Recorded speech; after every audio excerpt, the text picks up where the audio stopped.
이 아침 우리에게 주시는 하나님의 말씀 느헤미야 6장입니다.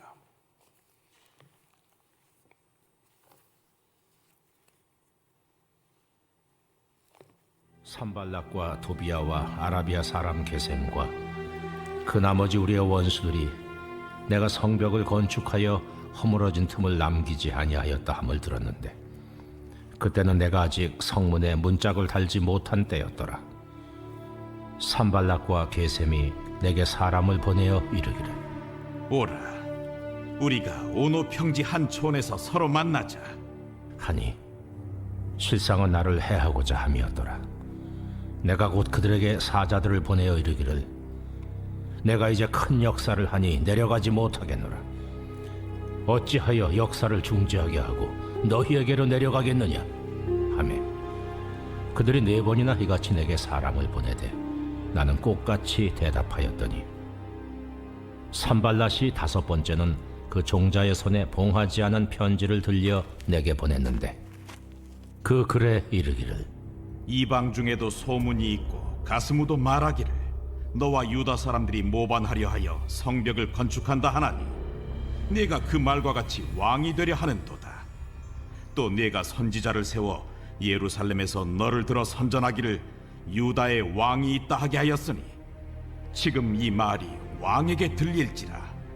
그런즉 너는 이제 오라, 함께 의논하자 하였기로 내가 사람을 보내어 그에게 이르기를 내가 말한 바 이런 일은 없는 일이요 내 마음에서 지어낸 것이라 하였나니 이는 그들이 다 우리를 두렵게 하고자 하여 말하기를 그들의 손이 피곤하여 역사를 중지하고 이루지 못하리라 함이라. 이제 내 손을 힘있게 하옵소서 하였노라.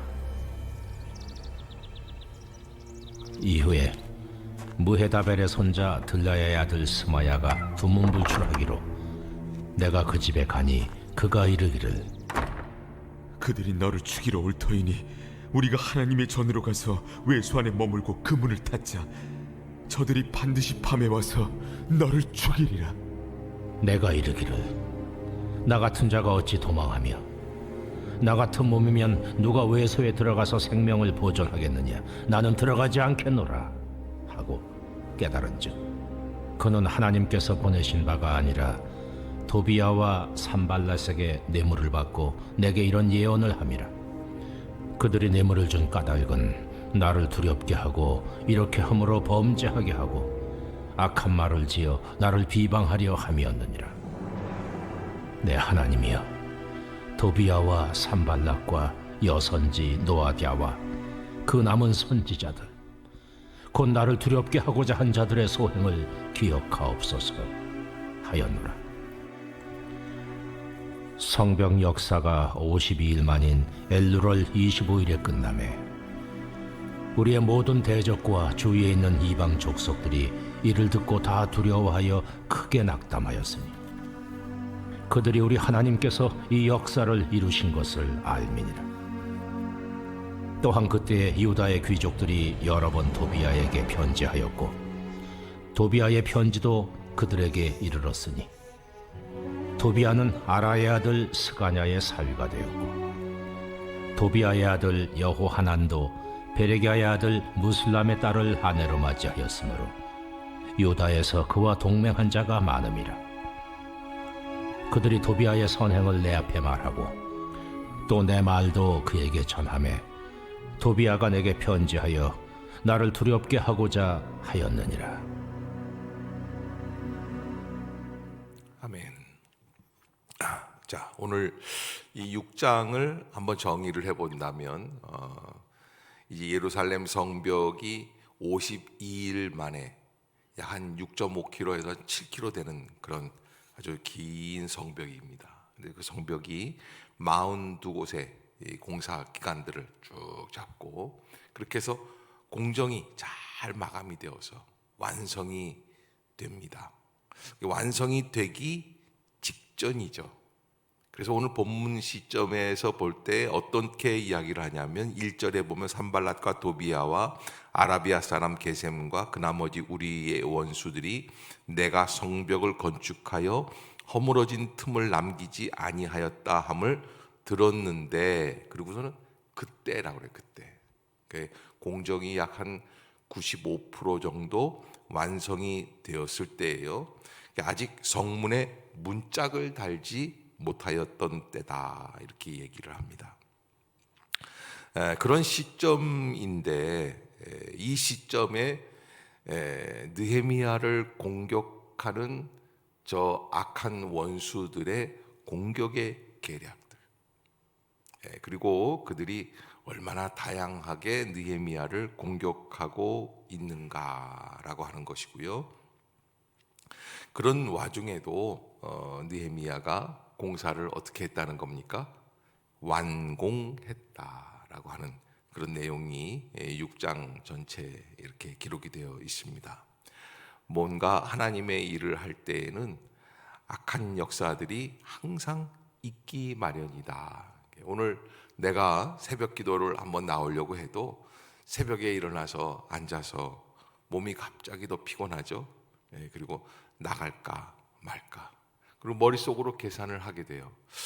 야, 내가 이거 나가게 되면 오늘 또 하루 종일 피곤할 텐데, 내가 하루 종일 피곤하게 지내는 거하고 새벽에 나갔다 오는 거하고 어떤 것을 선택을 해야 될까? 뭐 여러 가지 생각들이 다 드는 거예요.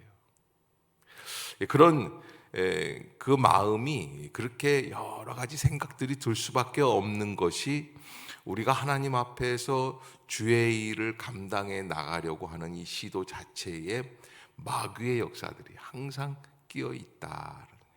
항상 영적인 일을 하려고 할 때에, 선한 일이든지 어떤 일이든지 주의 일을 하려고 할 때 거기에 상응하는 역사가 항상 마귀의 어둠의 역사들이 있다. 그 중에 특별히 마귀는 누구를 노린다라고 오늘 본문에 기록이 되어 있냐면 지도자를 노리는 거예요.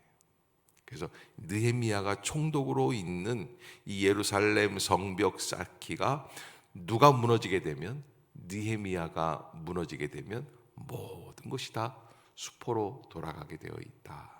지금 우크라이나 러시아와의 전쟁에서 어저께 발표한 바에 의하면 우크라이나 젤렌스키 대통령이 보통 지금 약 한 120조 원 정도 우크라이나는 경제적으로 손실을 입게 되었다. 이 전쟁을 통해서 그렇게 먼저 발표를 했습니다.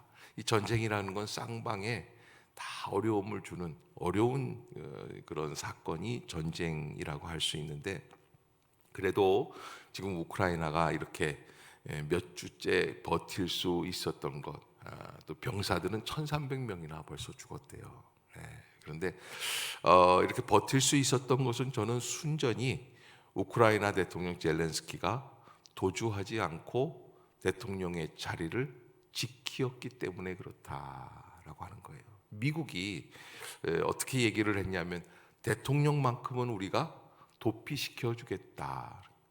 그러니까는 대통령 궁에서 나와가지고서는 비행기 타고 도망가자. 왜? 그렇게 해야 러시아와 미국이 단판을 짓고 우크라이나가 무너져야, 그리고 두 나라가 이렇게 우크라이나를 어떻게 좀 분할할 수 있든지 뭐 이런 일들을 생각을 했던 것 같아요. 그런데 젤렌스키 대통령이 지금 도망하지 않았습니다. 예상을 완전히 뒤엎은 일입니다.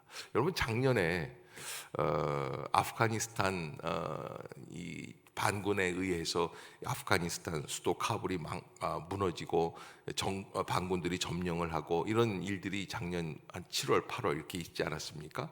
그때 아프가니스탄 대통령 아슈라프 가니라고 하는 이름이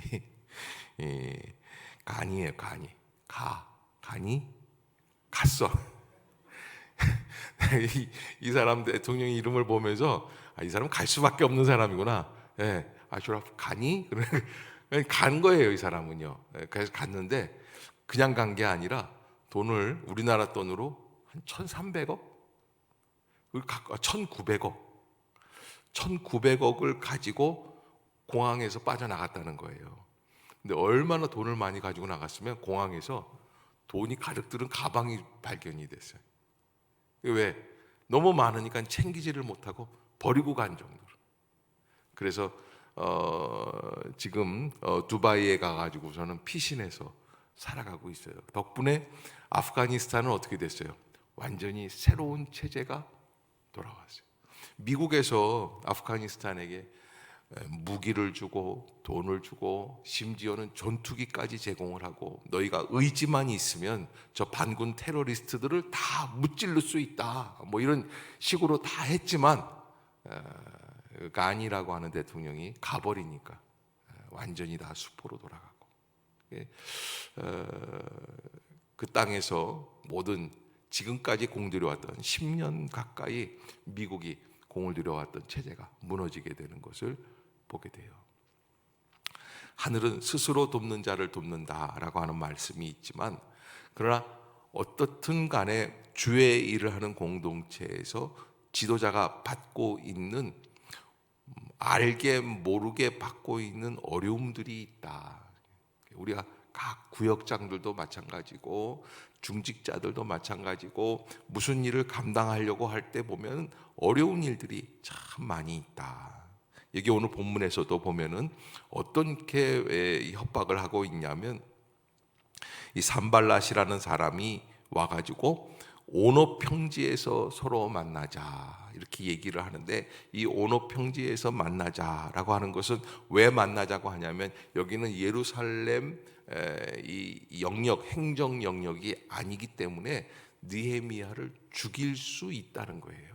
거기서 안전이 보장이 안 되는 자리라는 거예요.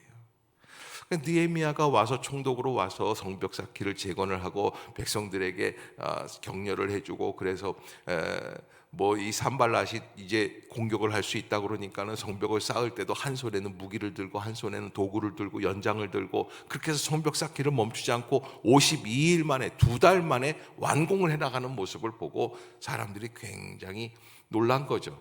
그래서 이걸 어떻게 하든지 끝까지 못하게 하려고 하는 거니까, 그래서 어떤 결론에 이르느냐면, 어떻게 하든지 느헤미야만큼은 죽이자, 서로 자꾸 만나자고 하는 거예요. 그래도 느헤미야는 거기에 전혀 요지부동하면서 흔들리지 않고 그 일을 계속해서 나가니까, 나중에는 어떤 협박을 하냐면 임봉되지 않은 편지를 보냈는데, 그 편지에는 6절 7절에 이런 이야기가 있어요. 그 글에 이르기를 이방 중에도 소문이 있고 가스무도 말하기를 너와 유다 사람들이 모반하려 하여 성벽을 건축한다 하나니 네가 그 말과 같이 왕이 되려 하는도다. 그게 무슨 얘기냐면, 느헤미야가 예루살렘에서 왕으로 책봉이 되어서 총독을 버리고 이스라엘의 왕이 되겠다는 거예요. 왜? 그렇게 성벽을 쌓는 이유가 어디에 있어요? 누구 좋으려고 성벽을 쌓는 거예요? 세상 사람들은요, 무슨 일을 할 때 우리가 물질을 들여서 정성을 들여서 무슨 일을 하고 있으면 항상 목적을 따지죠. 왜 그렇게 하느냐? 그런데 우리는 하나님께 영광을 돌리기, 하나님의 뜻을 이루기 위해서야. 그러면 뭐라고 얘기를 하면 말도 안 되는 얘기지. 그래도 다 인간적인 뭔가가 있기 때문에 하는 것이겠지. 그러니까 느헤미야도 왕이 되려고 한다라는 거짓 소문을 퍼뜨리게 되는 거죠. 이게 아주 엄청난 거짓 그런 선전을 하게 됩니다. 그러니까 여러분, 우리가 신문을 통해서 미디어를 통해서 받는 여러 가지 뉴스들이나 소문들이 있지 않습니까? 실체와 다를 수 있는 일들이 많이 있다는 거예요. 여기도 오늘 본문에 보면은 이 산발랏이 소문을 내는데 아주 교묘하게 느헤미야를 모해하려고, 사람들이 오해하기 위해서, 그래서 느헤미야의 리더십을 어떻게 합니까? 망가뜨리는 거예요. 국민들로부터 인정받지 못하게 하는 거예요. 저 사람이 왕이 되려고 저렇게 하는구나. 그 다음에 이제 7절에 보면 또 네가 선지자를 세워 예루살렘에서 너를 들어 선전하기를 유다의 왕이 있다 하게 하였으니, 그러니까 유다의 왕이 있다는 거예요. 그 왕이 있긴 있죠. 누구예요? 여호와 하나님이에요. 이스라엘은 언제나 하나님이 왕이세요. 그런데 지금 이 산발랏은 계속해서 느헤미야 자신이 왕이라는 얘기를 자꾸 합리화시키려고 하는 거예요. 그러나 8절에 보면 느헤미야는 이렇게 응대를 했어요. 내가 사람을 보내어 그에게 이르기를 네가 말한 바 이런 일은 없는 일이요 네 마음에서 지어낸 것이라. 사실은 정말 왕이 되고 싶은 사람은 누구일까요? 저는 볼 때 산발랏이, 이 사마리아 총독이지만 이 사람 사마리아에서 인정을 받고 사람들에게 추앙을 받아서 왕으로 독립된 그런 나라를 세웠으면 하는 그런 바람이 있었을 것이다. 그리고 사마리아는 못했는데 예루살렘은 한다라는 게 배가 아픈 거죠. 그래서 계속 못하게 하는 겁니다. 자, 여러분, 우리 주변에서 나는 못했는데 저 사람은 한다라고 할 때 우리의 마음이 질투심이 나오고 또 배가 아프고, 그래서 어떻게 합니까? 방해하려고 하는 마음도 우리 속에도 있다 없다? 있을 수 있어요. 그래서 조심해야지 돼요. 우리가 하는 말, 우리가 생각하는 것들, 우리 계획하는 일들, 태도, 자세 조심해서 혹이라도 하나님의 선하신 일에 조금이라도 방해가 되지 않도록. 아멘. 그래서 나를 죽이는 일이 중요해요. 내가 조금만 참으면 어떻게 되는 거예요? 주의 일이 이루어지는 거예요. 이게 시간이 지나고 나면 누구에 의해서 되었느냐는 별로 중요하지가 않아요. 나중에는 결국은 교회 일은 누가 영광을 받으시게 돼 있어요? 여호와 하나님께서 영광을 받으시는 거예요. 아멘. 하나님만이 이 모든 일의 주인이세요. 그러기에 우리가 서로 조심해야지 됩니다. 그래서 그 하나님 앞에서 그렇게 뭐라고 기도를 하냐면 9절에 이는 그들이 다 우리를 두렵게 하고자 하여 말하기를 그들의 손이 피곤하여 역사를 중지하고 이루지 못하리라 함이라. 그러면서 이제 내 손을 어떻게 하게 하옵소서, 힘있게 하옵소서 기도하는 거예요. 그러니까 이 느헤미야는 이렇게 보면은 이 사람은 실천력이 있는 사람일 뿐만 아니라 어떤 사람이었다? 기도하는 사람이다. 항상 깨어서 기도하는 거예요. 그러면서 여기 이제 보면은 들라야라고 하는 선지자가 나오는데, 스마야라고 하는 선지자가 나오는데, 두문불출하기로 내가 그 집에 가니 그가 이르기를 그들이 너를 죽이러 올 터이니 우리가 하나님의 전으로 가서 외소 안에 머물고. 이거는 이제 보면은 이제는 편지로 협박하고 만나자고 하고 죽이려고 했던 일들이 안 되니까 그 다음에는 뭐라 그럽니까? 스마야라고 하는 선지자를 매수를 한 거예요, 산발랏이. 그래서 이 선지자를 통해서도 느헤미야에게 거짓 예언을 하게 하고, 저 사람들이 너를 죽이러 올 건데 하나님의 전으로, 성전 안으로, 외소 안으로 들어가자. 외소 안에 들어가면 어떻게 됩니까? 안전할지 모르지만 제사장들이 탐탁지 않게 생각해요. 제사장들 안에서 지가 뭔데 왜 성전 안에 들어와서 거하려고 하느냐, 총독 관저에 있으면 되는데, 이런 생각들을 갖게 하고, 그래서 지도자들끼리 분열하게 하는 거예요. 이 느헤미야가 얼마나 분별력이 있는가. 이 위기 때에도 하나님 앞에서 분별력을 가지고 내가 있어야 할 자리와 잊지 말아야 할 자리, 거취에 대해서 분명하게 생각하고 분별력이 있게 하는 거예요. 그래서 어떤 사람이 흔들리지 않을까, 저는 그렇게 생각을 해요. 원칙이 분명한 사람이다. 원칙이 분명한 사람. 내가 가야 할 길, 가지 말아야 할 길, 있어야 할 곳, 잊지 말아야 할 곳. 이 원칙이 분명해야지 됩니다. 그래서 그때 이제 11절에 느헤미야가 이렇게 대답을 했다는 거예요. 내가 이르기를 나 같은 자가 어찌 도망하며 나 같은 몸이면 누가 외소에 들어가서 생명을 보존하겠느냐. 나는 들어가지 않겠노라. 나는 들어가지 않겠노라. 이거는 사실은 누가 한 이야기냐면 선지자가 협박해서 해준 얘기예요. 그 선지자는 그 당시에는 하나님의 말씀을 전하는 사람이에요. 하나님의 뜻일 수 있어요. 그러나 이 느헤미야는 그 위기의 순간에도 하나님의 원칙을 알고 있는 거죠. 그러면서 이제 그때 나는 들어가지 않겠노라 이렇게 이야기를 하고 12절에 보면 깨달은즉 그는 하나님께서 보내신 바가 아니라. 그렇죠? 좀 놀라운 이야기는 무슨 이야기냐면 하나님의 선지자라고 다 인정받은 사람인데도 불구하고 가만히 보니까 이건 하나님이 하신 일이 기다 아니다? 아니라는 생각이 들었다는 거예요. 그게 분별력이에요. 도비아와 산발랏에게 뇌물을 받고 내게 이런 예언을 함이라. 그러니까 여러분, 심지어 선지자까지도 하나님 앞에서 흔들리고 있는 순간인데 그럼에도 불구하고 느헤미야는 자기의 일을 끝까지 감당하였다. 그래서 14절에 하나님 앞에 이렇게 기도를 하죠. 내 하나님이여, 도비아와 산발랏과 여선지 노아다와 그 남은 선지자들 곧 나를 두렵게 하고자 한 자들의 소행을 기억하옵소서 하였노라. 그러니까 여러분, 저 좀 보세요. 사실 우리가 인생을 살아갈 때 정말 중요한 게 뭐냐면, 우리는 이제 믿음으로 볼 때는 하나님과 나와의 관계가 중요하다고 그러지 않습니까? 근데 하나님과 나와의 관계가 아무리 중요해도요, 옆에 있는 아내하고의 관계, 남편하고의 관계가 안 좋으면 행복해요, 불행해요? 불행해요. 여러분, 그러니까 이게 하나님과의 관계도 중요하지만 또 누가 중요해요? 옆에 있는 이웃과의 관계가 참 소중하고 중요해요. 이 관계가 잘 이루어져야 우리가 진정한 신앙생활을 잘 감당할 수 있게 돼요.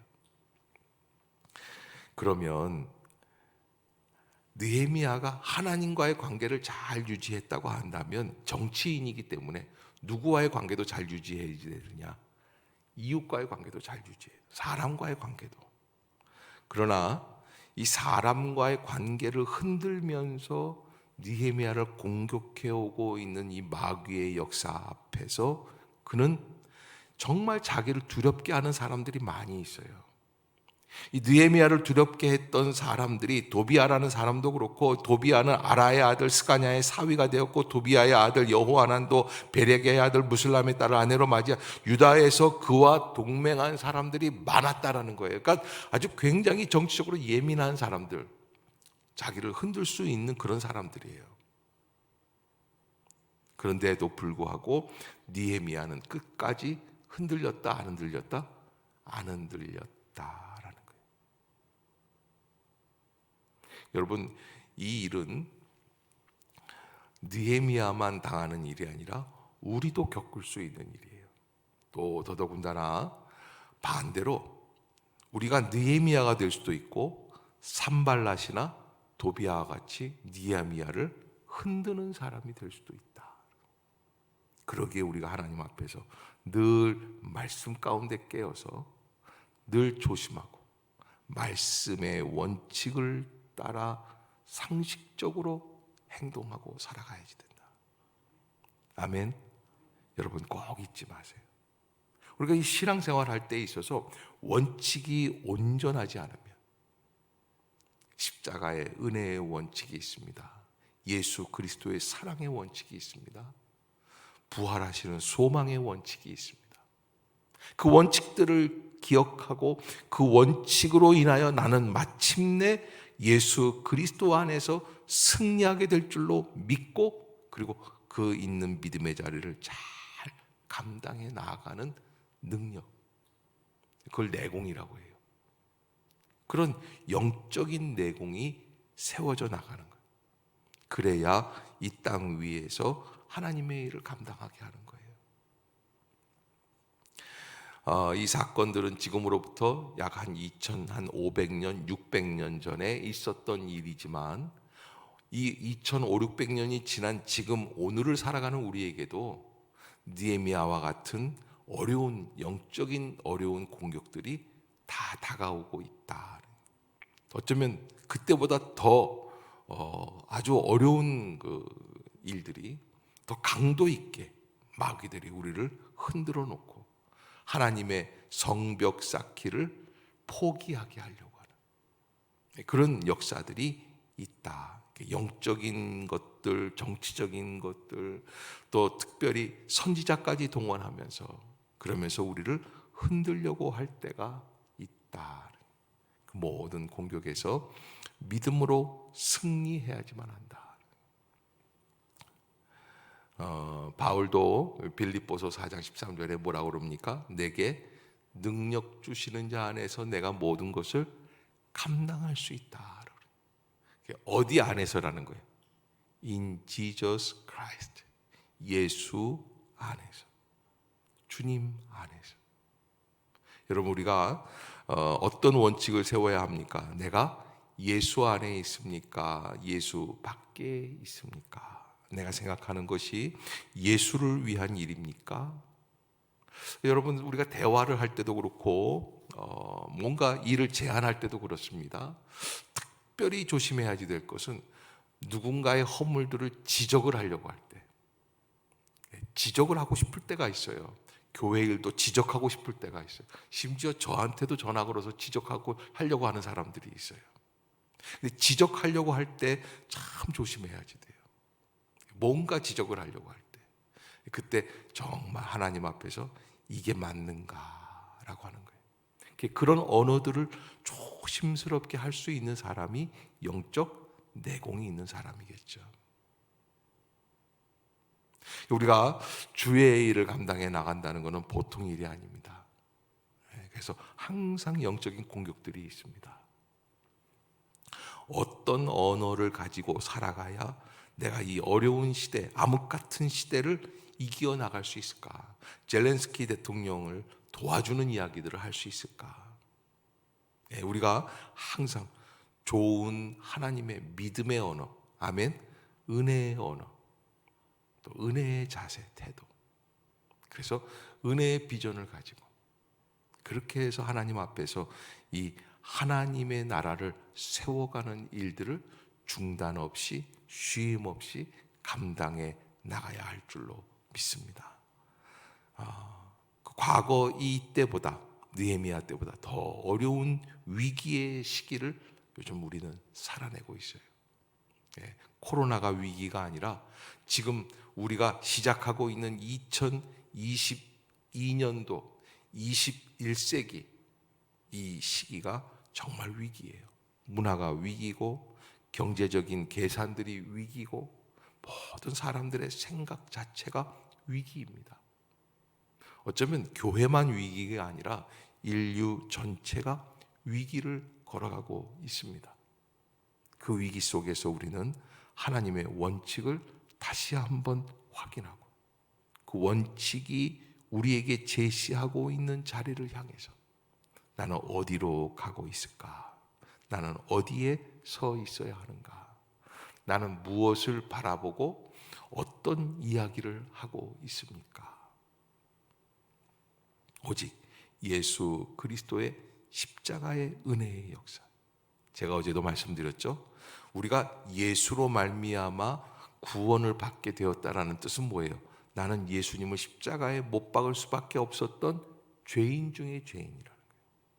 그 은혜를 가지면 우리가 뭔가 어디에서든지 내가 주인 노릇하려고 하고 내가 지적질 하려고 하고 내가 뭔가 하려고 하고 아는 체 하려고 하는 역사들은 어떻게 됩니까? 다 내려가게 돼요. 원칙을 지킬 수 있어야지 돼요. 그리고 주의 일을 감당할 수 있어야지 돼요. 그리고 가장 소중한 것은 남에게 보이는 허물이 문제가 아니라 누구부터 잘하자 그랬어요? 너나 잘하세요를. 우리 자신을 향해서 한 번 더 깨닫게 얘기해야지 돼요. 나나 잘하자.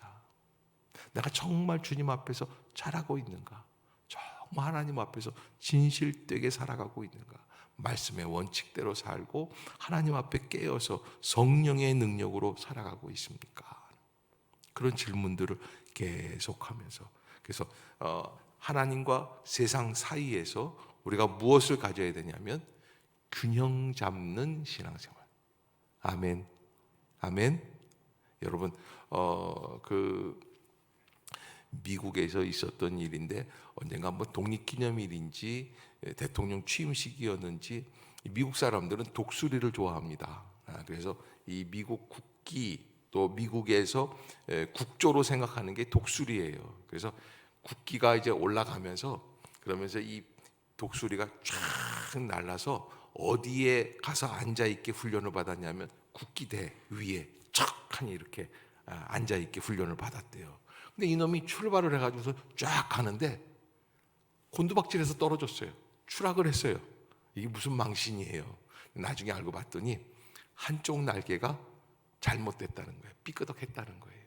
그래서 한쪽 날개가 삐끄덕하니까 날지를 못했다는 거예요. 여러분, 제 아무리 독수리라도 한쪽 날개 조금만 삐끗해도 어떻게 돼요? 추락해요. 제가 왜 이 말씀을 드리냐면 양쪽 날개가 균형이 잘 잡혀야지 돼요. 양쪽 날개라는 건 우리에게 있어서는 뭘까요? 한쪽은 믿음의 영역, 한쪽은 세상의 영역. 이 영역 안에서 잘 균형을 잡고, 그래서 내가 하나님 안에서 믿음으로 살아가는 삶이 어떤 것인가, 또 하나님 안에서 이 세상을 살아가는 육적 영역은 어떤 것일까, 분별력을 가지고 그 분별력을 잘 감당해 나가는 지혜. 이 새벽에 나와서 기도했으면 기도한 보람이 있어야 돼요. 가치가 있어야지 돼요. 거기에서 얻는 열매가 있어야지 돼요. 그러기 위해서는 오늘 저는 여러분들에게 균형 잡힌 신앙생활을 잘 감당합시다라는 거예요. 아멘. 여러분 꼭 잊지 마시기를 바랍니다. 내가 오늘 하나님 안에서 말씀 속에서 균형 잡힌 영적 육적 삶을 잘 감당해야겠구나. 하나님 앞에 깨어 있게 하여 주시고, 내가 주님께서 주신 이 말씀을 가지고 세상에서 어떻게 살아가야 할지를 잘 균형을 잡을 수 있는 그런 은혜의 심령이 되게 하여 주옵소서. 특별히 어떠한 위협과 협박과 어려움이 있어도 어디까지 간다? 끝까지 가는 거예요. 그래서 오늘 본문에서 15절에 성벽 역사가 52일 만인 엘룰월 25일에 끝났다. 저는 여러분들의 손 안에서 뭔가 하나의 영적인 일을 맡았을 때 그 일이 완성이 될 수 있는 축복, 아멘, 그런 은혜가 임할 수 있기를 주의 이름으로 축복합니다. 기도하겠습니다. 사랑의 하나님, 은혜를 감사합니다. 새 날을 열어주심을 감사합니다. 또 새 말씀을 주심을 감사합니다. 새 은혜를 주심도 감사합니다. 우리가 살아가고 있는 이 영적인 삶, 어떻게 감당해야 할지를 깨닫게 하여 주시고, 육적인 삶과 영적인 삶에서 균형을 잡게 하여 주시며, 내가 있어야 할 자리를 알게 하여 주시고, 내가 가야 할 방향을 깨닫게 하여 주시며, 내가 해야 할 말, 내가 가져야 할 태도, 내가 바라보아야 할 곳들, 온전한 모습 안에 원칙을 세우고 영적인 원칙, 육적인 원칙으로 온전히 주님께 영광이 될 수 있는 복된 심령이 되게 하여 주옵소서. 이 아침도 주님이 열어주실 줄로 믿습니다. 주님이 응답해 주실 줄로 믿습니다. 주여, 새 역사를 허락해 주시옵소서. 주님이 영광을 받아 주시기를 원하오며 예수님의 이름으로 간절히 기도드리옵나이다. 아멘. 하늘에 계신 우리 아버지여, 이름이 거룩히 여김을 받으시오며 나라가 임하옵시며 뜻이 하늘에서 이룬 것 같이 땅에서도 이루어지이다. 오늘날 우리에게 일용할 양식을 주옵시고, 우리가 우리에게 죄 지은 자를 사하여 준 것 같이 우리의 죄를 사하여 주옵시고, 우리를 시험에 들게 하지 마옵시며 다만 악에서 구하옵소서. 대개 나라와 권세와 영광이 아버지께 영원히 있사옵나이다. 아멘.